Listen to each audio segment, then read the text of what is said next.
Hi everyone. Now I'm going to be talking about basically possum. Uh, like a couple of days ago, I had a visit from a gentleman from Tasmania, Andrew, who kindly brought over a piece of, and you can see this is a possum tail, a part of the possum tail, as well as a friend of Andrew's and the Tasmanian Fly Fishers Club. Tony Dell kindly gave me some of his, let me show you here, it's quite a lot, packs of dubbing in all different colours of the possum. And basically, if anybody knows anything about possum, it's a very good dry fly dubbing. It floats very well. It's a natural fibre that basically used a lot in dry flies. Andrew kindly as well. I've got to thank Tony first. Thank you, Tony, for the dubbing, as well as Andrew for bringing it over. But Andrew gave me one or two of his dry flies. I'm going to show you some of Andrew's dries. There's a parachute dry here, this one. The post is possum as well as the body. I'm not sure about the tail. No, it's Coq de Leon. So lovely dressing, nice parachute fly. But he also gave me the, well, you can see here, this is shuttlecock patterns. And this is possum. And here, instead we normally use probably mainly CDC. But this is how good possum is. It can easily be a great sub or as good a post or a wing impression like this. To float a shuttlecock styled nymph and midge pupa like that one. There's another one here. There's a black one. Obviously it can be dyed in different colours, you can see. So obviously they're sitting on my desk, and here's a bubble version. Actually I did a bubble CDC, but this is a bubble version using possum. So it just shows you how popular this fibre is and how well it's used in the many patterns that I personally use as much. But obviously I use CDC rather than the possum. So while Andrew, the wee story, while Andrew was sitting, I noticed I had a comb and a small vise beside my vise, and he asked me what do I use this for.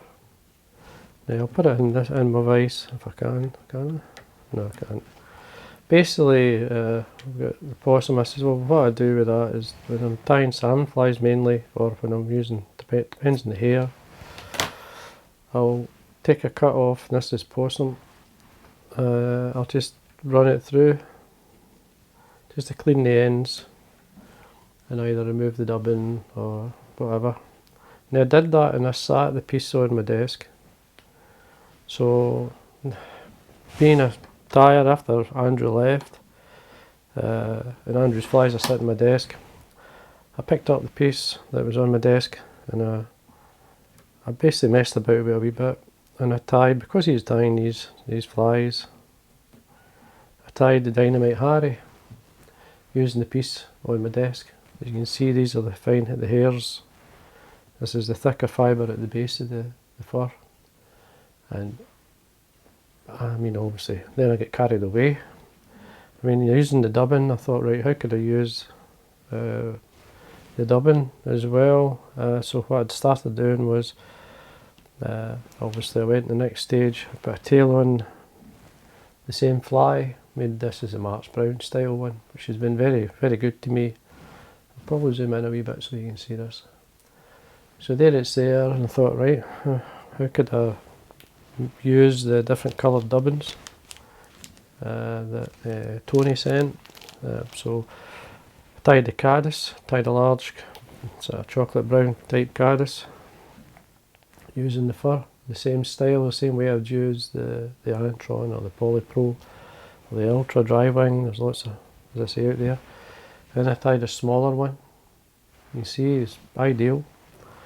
And then obviously I went on to tried the yellow dubbing for the yellow May.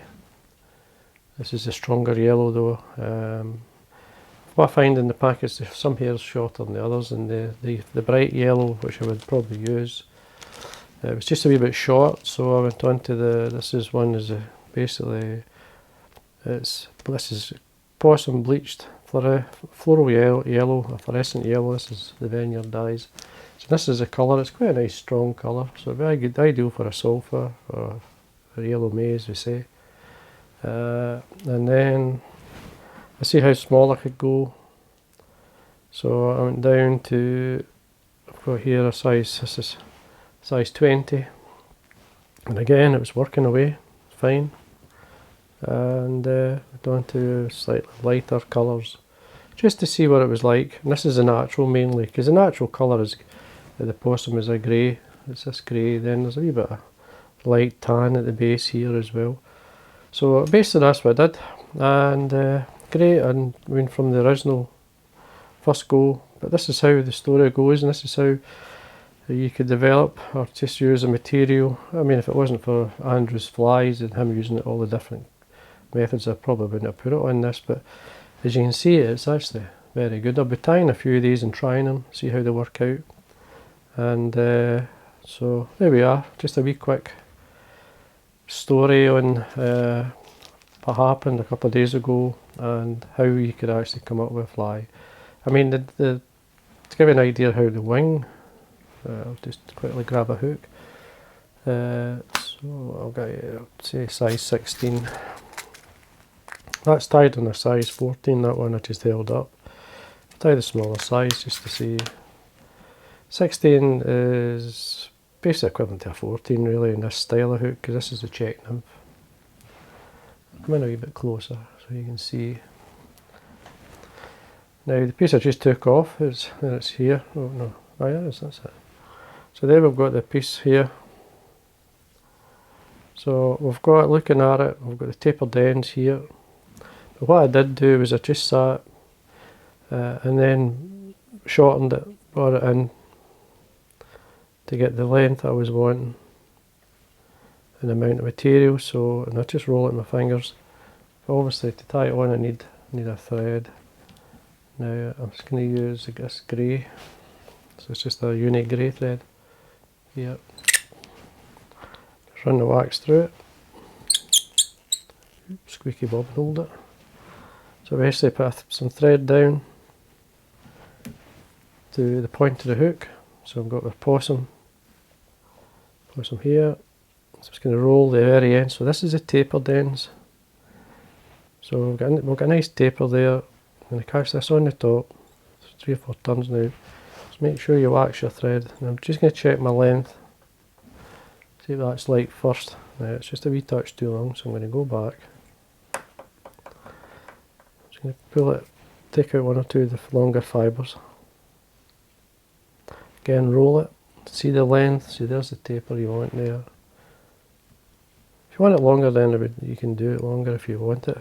And then 3 or 4 turns to make sure it's not going to move. That's fine. Then what I'm going to do is take away the excess there. Just lay that on your desk. So we've got the underfur there, so we'll use that as a dubbing. So that's the stuff we actually combed out. Just run it up, and this will basically form your thorax, or the beginning of the thorax. You end up with a thread in front. But this is the straw coloured grizzle hackle from Whiting. It's just a saddle. So you bear the stem, make sure you wax your thread, lift the wing, catch it in front, bring your thread right up to the wing, and then you want to post both hackle and wing. And then it's just a simple, we'll lose 1 or 2 of these fibres, but we'll just form our hackle. Just hold that nice and tight to get enough hackle to suit. I usually just bring it straight down, lift the hackle fibres up that I want, hold them with my 2 fingers in my left hand there, secure it in, trim away. So basically what you're getting is a natural, instead of using a synthetic fibre, I know it works well. You've seen the fish I've caught on it this year in the fishing videos, using the synthetic fibre, but here's one with the natural fibre. Let's remove this fibre here. And then what I'm going to do is just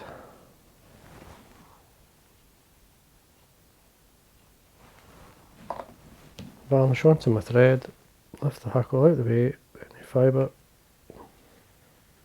wet finish, tighten up, trim away, and then press the hackle back down, and then we can trim, just trim it. I mean, I usually trim it in the length at the back, so the back of the hook here, trim away. And there we go, that's your Possum Dynamite Harry. I mean, obviously, as you can see, you can put a tail on it just like I normally do if you want, and obviously you can tie it a lot smaller. You can obviously tie the small caddis. There's lots of things you can do with it, and as I say, I used the dubbing, just to give you an idea of the dubbing one. I'll tie the caddis a wee, I mean basically just give you an idea of how it's all put together. The dubbing obviously is trimmed away from the skin, and then obviously either bleached and dyed or so. So but in the packet what I'm looking for is the longer the fibre the better. So anyway, what I'm going to do here is I'm going to use a brown thread. Just quickly run the wax through it. Just straighten my hook here. Start at the eye. Just come again down to the point of the hook. I usually like the crocodilian fibre underneath the wing, so I'm going to do this. This is just a ginger. This one from whiting. You can use cockhackle if you want. This is the length of the wing, so it's not like a tail. I'm just going to do a couple of turns, then come underneath and sort of lift it and lock it in. Trim away. Just tidy this up. Show your wax on your thread. Now here's the brown, say you want the brown wing. So I'm just going to come out a wee bit. And what I do is I take it out the packet, and then I just pull out and just straighten the fibre by bringing it through my fingers like this. And then I roll it in my fingers to the thickness. You want the thickness, you need the thickness to suit the caddis. So I need a wee drop more. I need, much like when you've got a piece of arrow wing, you've got to judge whether you use a single strand, double it up, depending on the size of the fly.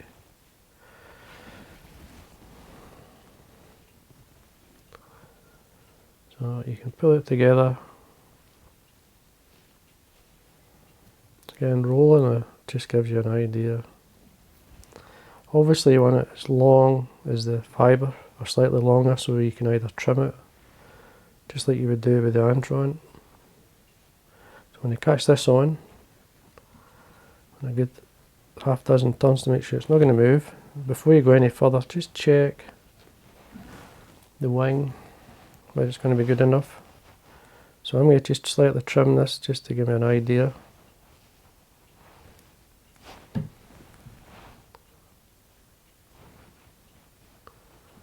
And just going to brush it a wee bit. So I've got a wee toothbrush here. Let's bring the fibres in within the fingers. Seems like. Now just leave it at this point. Now this is a wee chocolate drop, so what I've got here is a mix of the same dubbing, but I've used a hot orange, a wee touch of red and a bit of yellow. So to get a kind of sunbursty colour, because that's the colour we normally use at the back of the thorax here.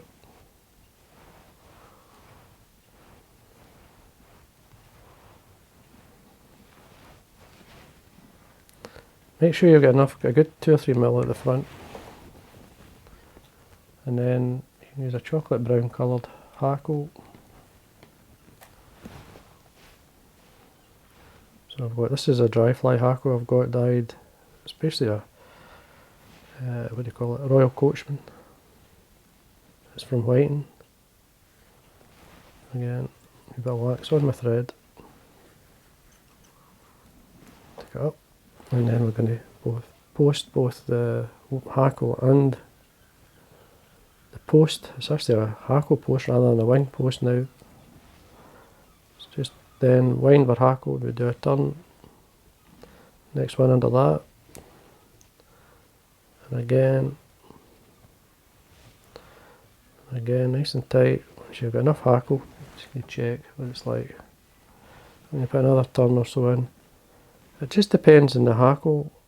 It's quite thin, this hackle, so anyway, once we're happy, then we can lift up the fibres, hold it with the 2 fingers here, catch it in, make sure nice and tight, and trim away any fibres you may have caught and the hackle. You can lift these fibres out of the way. I'm just going to put the thread down. I'm going to put a wee bit of dubbing in there, a wee bit of brown, the same dubbing. You don't need much, it's just a tiny drop, just to tidy the area up. Just finish it off. Lift your hackle out of the way. Just build up a wee bit of dubbing.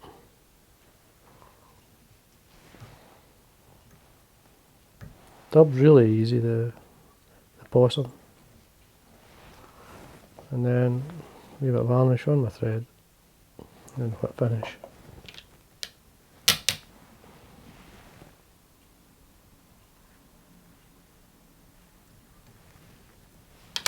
Tighten up. And there we go. So then what we do is just flatten the hackle down first before we trim anything, because we have pulled the fibres up just so we could finish off the fly. You see how the hackle's sitting now. And then we can trim basically the hackle post to a reasonable height. We can then a wee quick look at the way the wing is. We can trim it to suit the caddis, and there we are. So that's just using dubbing. It's a possum dubbing which works really. I mean, it basically I can't wait to give them a go. I'm sure I'll catch fish with these. It'll give me a nice natural fibre, as well as if I want to use synthetic fibre to form the wing in the hackle post or the wing post. And you can see you can get some really nice patterns. That's just using the dubbing. Obviously there's the first one I tried. Just it'll work. I mean, was that the one that's the one I tied in the video, so there it's there. So you can boost it up, reduce the size to suit yourself. So anyway, got to thank Andrew and Tony for doing that, bringing the dubbing over. Always gives you a wee bit of inspiration, something to do, and you can see how things work out. So I hope you enjoy the video, and again, thanks for watching.